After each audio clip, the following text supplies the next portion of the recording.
So another big story right here is The Last of Us 2 being delayed indefinitely. Sony has announced that it's delaying the launch of Last of Us 2 indefinitely, saying in a tweet that the global crisis caused by the coronavirus is preventing us from providing the launch experience our players deserve. Now, I saw a lot of confusion as to why this was being delayed. From what I understand and the reading I've done, the game is mostly done. The main reason why they delayed this was the lack of the ability to deliver a physical offering of this game. And so a lot of people are obviously upset by that and be like, well, why are you going to let the physical copies hold up people when you could digitally distribute it? But then I'll tell you to look back at the story we talked about last week with Sony working with the ISPs to slow down the internet and trying to lessen the load of people downloading digitally and lowering the speeds, which since then I've experienced myself downloading Neo. How much slower it is, it's very noticeable. So it makes sense why they're like, the last thing they want to do is drop a first party, one of the most in-demand games they have to offer, completely digitally, having people download a 70, 80 gig game all at once. It would be disastrous. It would be shooting themselves in the foot compared to what they were trying to do last week, despite what you might think about that option, they're obviously trying to push it in a different direction. So it seems like if Sony cannot guarantee that there's going to be some kind of physical presence to lessen that internet load right now, they're not going to push it, which worries me because that pretty much guarantees, Ghost of Tsushima is going to be impacted by this. Any other unannounced games that Sony may have had before the PS5 launch is going to be impacted by this. So, yeah, man, this is going to have big implications going forward. Yeah, you really have to, look at the signals that this is going on. So, obviously, this sucks because, obviously, this is the second delay we've gotten from Naughty Dog and Sony. The only thing I'm glad it's not because the game's in trouble. I know there was, slight rumors that it doesn't run well on a base PS4, and those are all really, uncircumstantial. But it does suck. We were all really hoping for this to come out in May. I do understand it because it's, the shipping of it really is the problem. Because, that's why even Square Enix had to ship their game, 2 weeks early in Australia. And all these places that the embargo is still up, but the whole Final Fantasy VII Remake game is on YouTube. Oh, is it really? Yeah, because it released early in Australia and certain places. Some people have it. It's broken street date. If you were to find it in store, certain places, I even saw, I don't know how, but I did see certain GameStops already selling it kind of under the table. So that'll probably get shut down pretty quickly. But it's because they can't control the shipping. I've had Final Fantasy VII Remake pre-ordered for, I don't even know, 5-7 months maybe, and they constantly give me emails how I'm not going to get it on release day. So if that's just the disc, and that's not a collector's edition, I just have a regular Blu-ray disc, and they can't get it to me. I think my newest update now is 2 weeks after release, and that's something I kind of want to be able to play, so you and I can discuss here.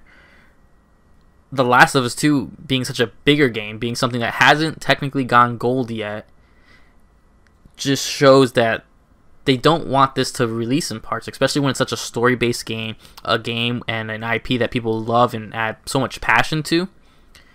For this to have, if to say they released it sporadically the way that Final Fantasy VII is, that's terrible because the spoilers are going to go everywhere. Oh, this person dies, this is this, he's alive, he's not alive, whatever the story would be.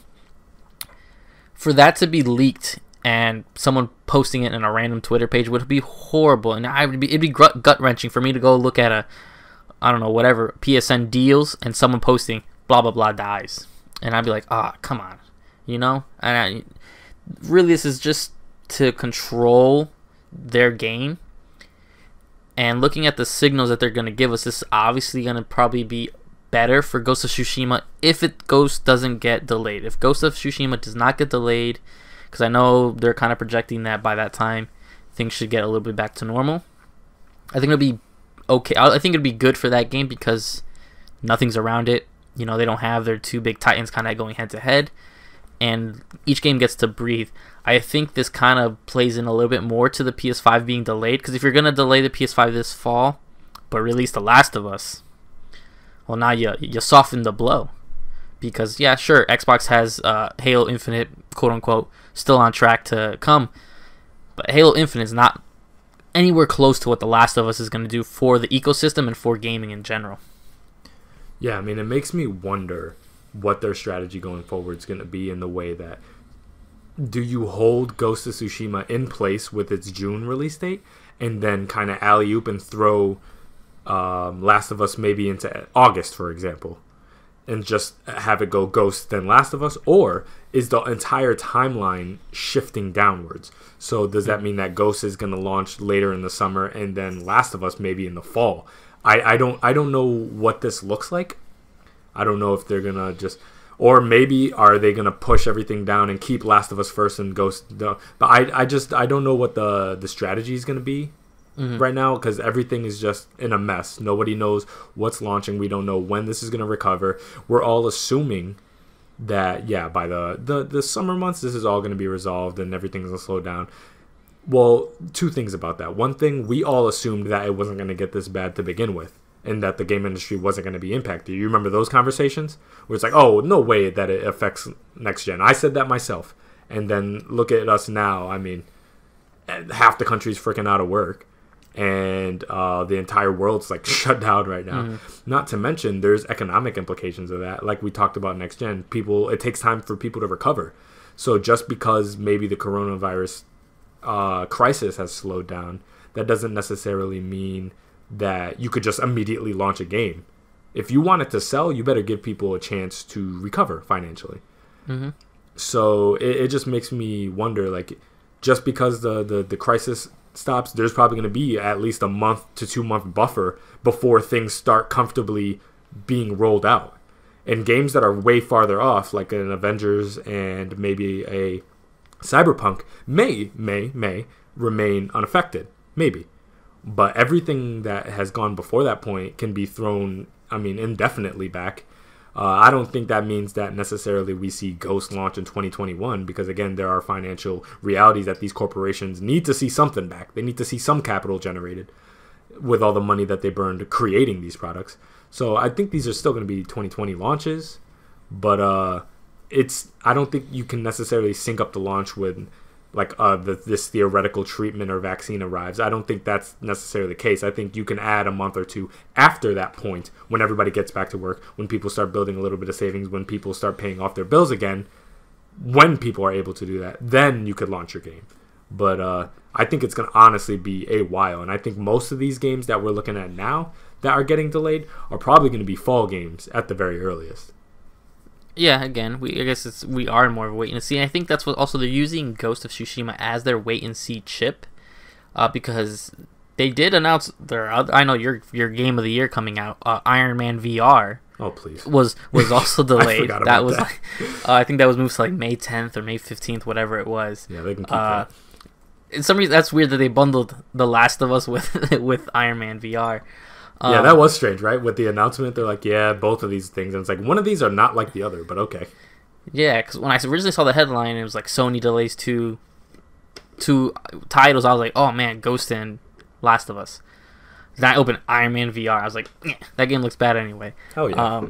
So I think they probably purposely didn't say Ghost was going to get delayed. I guess they're maybe doing wait and see. Because I guess sometime, I mean, you know, we were a month off from the launch of Last of Us, so maybe sometime in May, about a month before, they can kind of read the tea leaves if it's going to be a good time to launch it or not, and then they can push it as well. So I guess that maybe that's what they're kind of doing with Ghost. Maybe they have a little bit of play now because, you know, they understand, everyone understands what's going on. So I guess that's my only guess, is why Ghost wasn't delayed initially. Is because if they had the breath to even tell you Iron Man, I didn't know Iron Man VR was even going to be physical. I thought that was a digital only game, because that made no sense. Why would you delay an only digital game? I guess that's my guess anyway. Is that they're using Ghost of Tsushima as a placeholder when the time comes. If they know things are still bad out there and people don't have the money to spend on it, then they'll use that then they'll delay it. Furthermore, because of the state of everyone's in financially.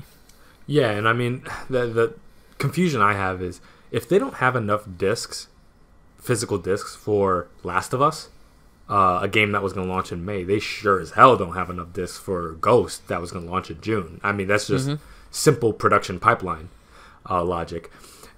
And I'm just looking at Sony in conjunction with the rest of the corporations and industries that we're seeing right now, which is everybody's calendar schedules are shifting downwards. Everybody across the board, every single movie. And like, even if you look at like the MCU, for example, the Marvel Cinematic Universe, they pushed everything down, and now something that was going to launch in, I believe, May, Black Widow, is pushed down to November, and everything else is pushed into 2021. That's how they move as a block. Everything is shifted down. They keep the same order. They keep the same spacing in between each thing to give the marketing teams and all the financial institutions that are tied to these launches, they give them times to work the same magic with the same schedules. They just move it farther down the year, pretty much.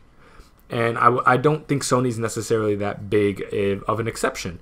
I think if Last of Us is being delayed indefinitely, even though it's not on that announcement sheet, I think that by proxy makes Ghost of Tsushima being delayed indefinitely, in my view. And I think it makes sense. Whenever Last of Us comes out, a month, 2 months after is when Ghost will come out. And I think they'll keep the same schedule, same intervals, same marketing things, just later in the year. That's my guess. Now, maybe they just didn't want to announce not even two of their biggest, their only two major first-party releases. They didn't want to delay both of them at the same time because maybe that'll make shareholders freak out, so they're going to try to break up the news piecemeal. Maybe that's their play. Because it seems like Sony's kind of in a minimization or minimizing game right now to calm shareholders. They're like, oh, don't worry, next gen is still coming out on time, when they know that they're not in a position to even say that because we don't know what the future holds. And it's pretty abundantly obvious they didn't have the parts before this crisis happened, let alone getting the parts now. So they're not in a position to say when they're going to launch next gen. They're sure as hell not in a position when they could comfortably say when they'll have these discs to launch these games physically. So it's probably, I feel like we as consumers are getting caught up in headlines to people that are not us. I think these headlines are for the shareholders to keep everybody from dumping their stock because they're like, oh crap, Sony's not going to have any capital coming in for how long? Oh hell no, I'm out of here. So they're probably being like, oh no. Yeah, we're moving Last of Us 2 and Iron Man VR, but next gen and Ghost of Tsushima, yeah, don't worry about it. Even though they know damn well in the back of their heads, they're going to have to move these. It's not even something negotiable. So, I mean, I remain optimistic. I'm hoping for the best. I can't wait to play all these games. But like the rest of the industry, everything's kind of on hold and in stasis right now. And I don't think Sony's any exception. Yeah, of course.